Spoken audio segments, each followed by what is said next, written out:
नमस्कार। प्रादेशिक समाचार के साथ मैं पूनम किरकेट्टा। पहले मुख्य समाचार।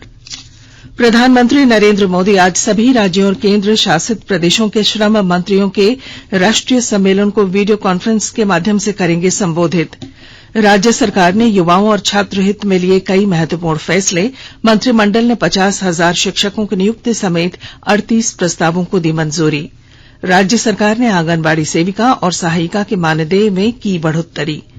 प्रवर्तन निदेशालय ने अवैध खनन और मनरेगा घोटाले में मनी लॉन्ड्रिंग मामले में चर्चित कारोबारी प्रेम प्रकाश को आज कर लिया गिरफ्तार।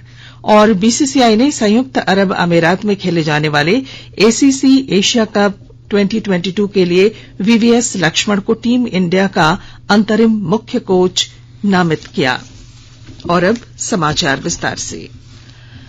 प्रधानमंत्री नरेंद्र मोदी आज सभी राज्यों और केंद्र शासित प्रदेशों के श्रम मंत्रियों के राष्ट्रीय सम्मेलन को वीडियो कॉन्फ्रेंसिंग के जरिए संबोधित करेंगे।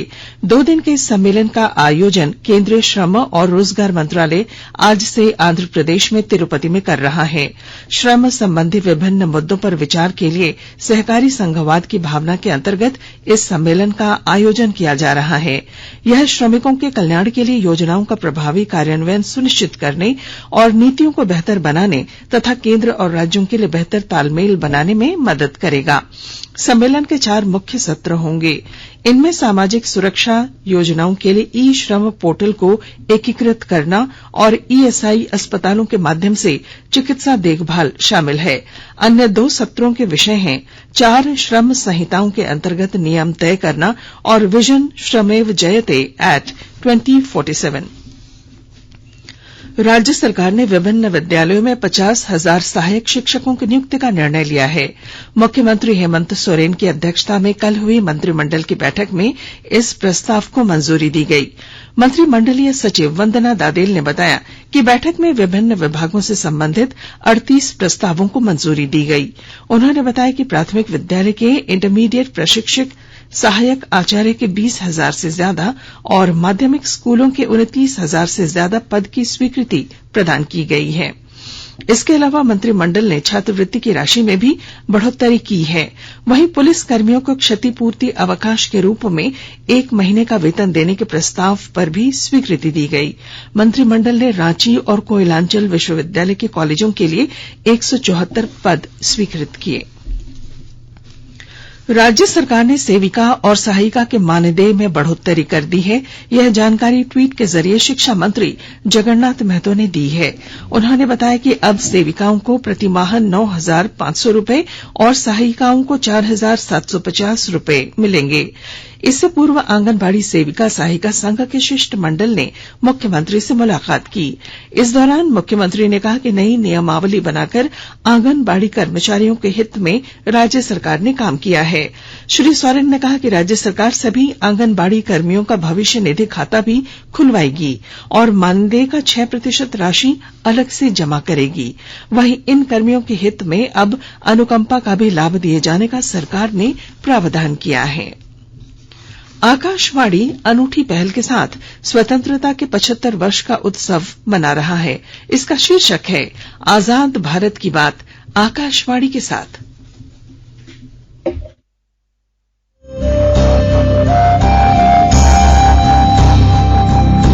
आजाद भारत की बात आकाशवाणी के साथ। स्वतंत्रता के 75 वर्ष का उत्सव, जीवंत यात्रा की स्मृतियां, स्वतंत्र भारत की उपलब्धियां और कुछ रोमांचक पल। तो आप भी जुड़िए और सुनना न भूलें। 15 अगस्त से प्रतिदिन हमारे एफएम गोल्ड 100.1 और दूसरे चैनलों पर आजाद भारत की बात आकाशवाणी के साथ। भारत में कोविड टीकाकरण कवरेज कल 2 अरब 10 करोड़ 79 लाख का आंकड़ा पार कर गया। स्वास्थ्य मंत्रालय ने बताया कि कल 19,13,000 से ज्यादा कोविड रोधी टीके लगाए गए। पश्चिमी सिंहभूम जिले में डायन कुप्रथा से प्रभावित लोगों के पुनर्वास के लिए गरिमा योजना चलाई जा रही है। Jharkhand state livelihood promotion society JSLPS के माध्यम से डायन कुप्रथा के खिलाफ संचालित इस योजना में समूहों के सहयोग से डायन कुप्रथा के खिलाफ जागरूकता लाई जा रही है। साथ ही इस कुप्रथा के पीड़ितों को उपयुक्त सेवा प्रदान कर उन्हें सम्मानजनक जीवन यापन करने में मदद भी की जा रही है। जिले के उपायुक्त ने बताया कि इसके सफल क्रियान्वयन के लिए जिला स्तरीय अनुश्रवण समिति गठित की जाएगी, जो पीड़ितों के बेहतर जीवन यापन के लिए आवश्यक कार्रवाई भी करेगी। मुख्यमंत्री रोजगार सृजन योजना का लाभ देकर रामगढ़ जिले के 100 से ज्यादा युवाओं को स्वरोजगार से जोड़ने की शुरुआत हो चुकी है। विस्तृत जानकारी दे रहे हैं हमारे संवाददाता। रोजगार सृजन योजना का लाभ देकर रामगढ़ जिले के 100 से ज्यादा युवाओं को स्वरोजगार से जोड़ने की शुरुआत हो चुकी है। श्रम नियोजन एवं प्रशिक्षण विभाग के द्वारा चयनित हुनरमंद बेरोजगारों को जिले में स्थापित विभिन्न कारखानों में रोजगार से जोड़ा जाएगा। इस संबंध में उपायुक्त माधवी मिश्रा ने बताया कि ग्रामीण एवं शहरी क्षेत्रों के योग्य युवाओं का चयन कर स्वरोजगार स्थापित कराने के लिए जिला प्रशासन के द्वारा हर संभव प्रयास किए जा रहे हैं। उन्होंने कहा कि मुख्यमंत्री रोजगार सृजन योजना के तहत ज्यादा से ज्यादा युवाओं को सहज ढंग से बैंकों से ऋण एवं अनुदान का लाभ देकर स्वरोजगार के माध्यम से आत्मनिर्भर बनाने की दिशा में प्रयास किए जा रहे हैं। कौशल किशोर तिवारी, आकाशवाणी समाचार, रामगढ़। रामगढ़ जिले में खाद्य सुरक्षा पदाधिकारी दीपश्री ने कल स्टेट फूड सेफ्टी टीम के साथ सुभाष चौक, बस स्टैंड और पतरातू प्रखंड अंतर्गत भुरकुंडा, बरकाकाना, पतरातू क्षेत्र में विभिन्न खाद्य प्रतिष्ठानों की जांच की। इस दौरान विभिन्न प्रतिष्ठानों में फूड लाइसेंस, रजिस्ट्रेशन और खाद्य पदार्थों की गुणवत्ता की जांच की गई। स्टेट फूड टीम ने मौके पर ही मसालों, तेल, छेना, खोया आदि की जांच की। जिला खाद्य सुरक्षा पदाधिकारी ने बिना लाइसेंस रजिस्ट्रेशन के कोई भी खाद्य पदार्थ संबंधी कारोबार न करने की सलाह दी है। आकाशवाणी के ताजा तरीन समाचारों के लिए आप हमारी वेबसाइट newsonair.com पर लॉग ऑन कर सकते हैं। ताजा समाचार Twitter handle @AIR News Alerts और Facebook page all India radio news पर भी उपलब्ध है। आप प्रादेशिक समाचार एकांश के ट्विटर हैंडल @AIR News _ और फेसबुक, इंस्टाग्राम पेज तथा YouTube channel AIR News Ranchi पर भी हमारे बुलेटिन सुन सकते हैं। प्रादेशिक समाचार आप आकाशवाणी रांची से सुन रहे हैं और अब पेश हैं कोरोना से बचाव के कुछ संदेश। चलो मिलकर एक शुरुआत करें, चलो एक फैसला आज करें, मास्क नहीं तो टोकेंगे, कोरोना को रोकेंगे।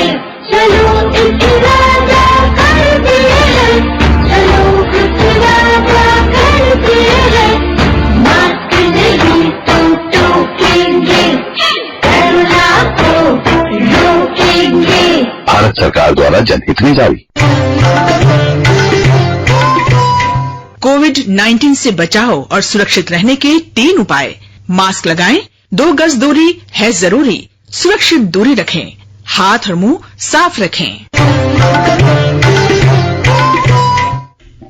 प्रादेशिक समाचार में आपका फिर स्वागत है।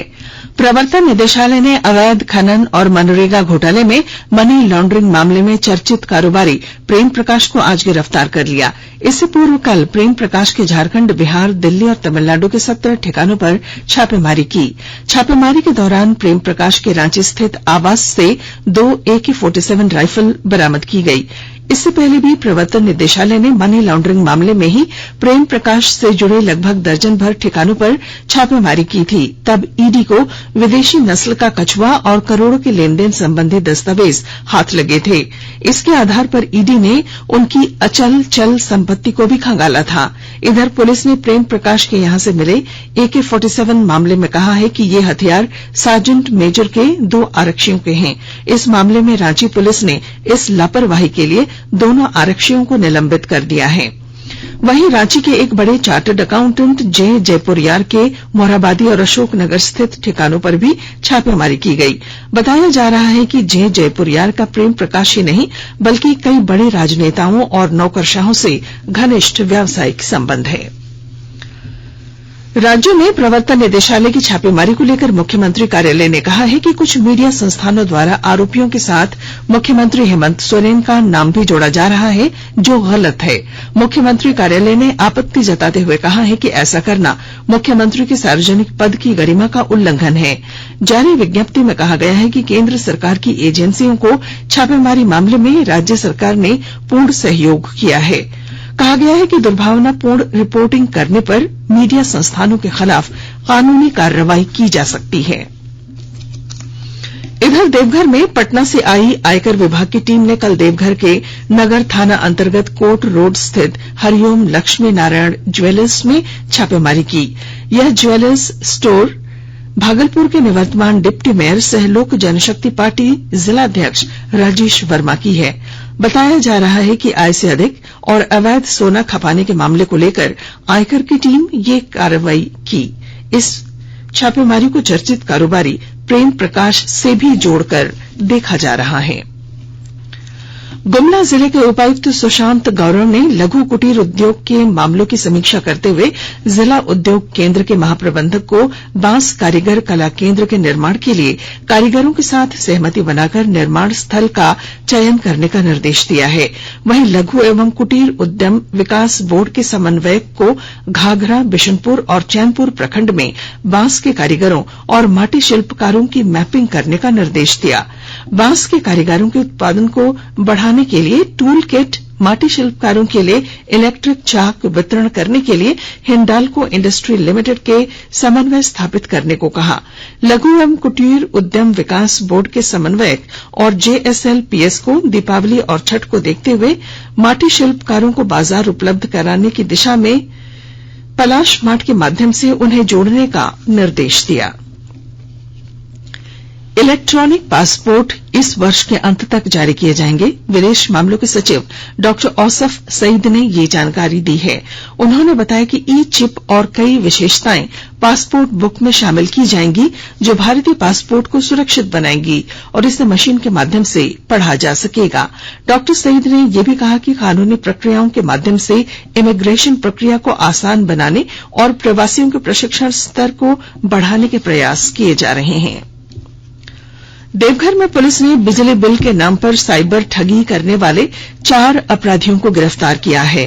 आरोपियों ने पुलिस को पूछताछ में बताया कि वे फर्जी बिजली विभाग के अधिकारी बनकर कस्टमर केयर के फोन नंबर पर बिल बकाया होने से संबंधित मैसेज भेजकर कनेक्शन काटने की बात कहते थे और उन्हें झांसे में ले लेते थे। फिर उन्हें मदद करने के नाम पर स्क्रीन शेयरिंग ऐप डाउनलोड कर यूपीआई के माध्यम से पैसों की ठगी करते थे। पुलिस इनके अन्य साथियों की गिरफ्तारी के प्रयास कर रही है। भारतीय क्रिकेट कंट्रोल बोर्ड बीसीसीआई ने संयुक्त अरब अमीरात में खेले जाने वाले एसीसी एशिया कप 2022 के लिए वीवीएस लक्ष्मण को टीम इंडिया के अंतरिम मुख्य कोच के रूप में नामित किया है। लक्ष्मण हाल ही में भारतीय टीम के साथ जिम्बाब्वे दौरे पर गए थे। वह राहुल द्रविड़ की जगह लेंगे, जो कोविड से संक्रमित हो गए हैं। और अब अखबारों की सुर्खियां। राज्य से प्रकाशित होने वाले लगभग सभी अखबारों ने राज्य में ईडी की छापेमारी को पहले पन्ने पर प्रकाशित किया है। प्रभात खबर ने लिखा है, प्रेम प्रकाश के घर से 2 AK-47 और 60 गोलियां जब्त। हिंदुस्तान लिखता है, प्रेम के ठिकानों पर छापे 2 AK-47 बरामद। दैनिक भास्कर ने प्रेम के घर दूसरी बार ईडी के छापे, 2 AK-47 और 60 गोलियां मिलने और कई दस्तावेज जब्त होने को पहली सुर्खी बनाई है। दैनिक जागरण ने लिखा है, प्रारंभिक शिक्षकों के 50,000 पद स्वीकृत। रांची एक्सप्रेस ने मुख्यमंत्री हेमंत सोरेन के हवाले से लिखा है, समस्याओं का समाधान हमारी प्राथमिकता। और अंग्रेजी अखबार द टाइम्स ऑफ इंडिया और हिंदुस्तान टाइम्स ने बिहार विधानसभा में नीतीश कुमार के बहुमत हासिल करने की खबर को पहले पन्ने पर प्रमुखता से प्रकाशित किया है। और अब बुलेटिन के आखिर में मुख्य समाचार एक बार फिर। प्रधानमंत्री नरेंद्र मोदी आज सभी राज्यों और केंद्र शासित प्रदेशों के श्रम मंत्रियों के राष्ट्रीय सम्मेलन को वीडियो कॉन्फ्रेंसिंग के जरिए करेंगे संबोधित। राज्य सरकार ने युवाओं और छात्र हित में लिए कई महत्वपूर्ण फैसले। मंत्रिमंडल ने 50,000 शिक्षकों की नियुक्ति समेत 38 प्रस्तावों को दी मंजूरी। राज्य सरकार ने आंगनबाड़ी सेविका और सहायिका के मानदेय में की बढ़ोत्तरी। प्रवर्तन निदेशालय ने अवैध खनन और मनरेगा घोटाले में मनी लॉन्ड्रिंग मामले में चर्चित कारोबारी प्रेम प्रकाश को आज गिरफ्तार किया। और बीसीसीआई ने संयुक्त अरब अमीरात में खेले जाने वाले एसीसी एशिया कप 2022 के लिए वीवीएस लक्ष्मण को टीम इंडिया का अंतरिम मुख्य कोच नामित किया। और इसके साथ ही आकाशवाणी रांची से प्रादेशिक समाचार का ये बुलेटिन समाप्त हुआ। नमस्कार।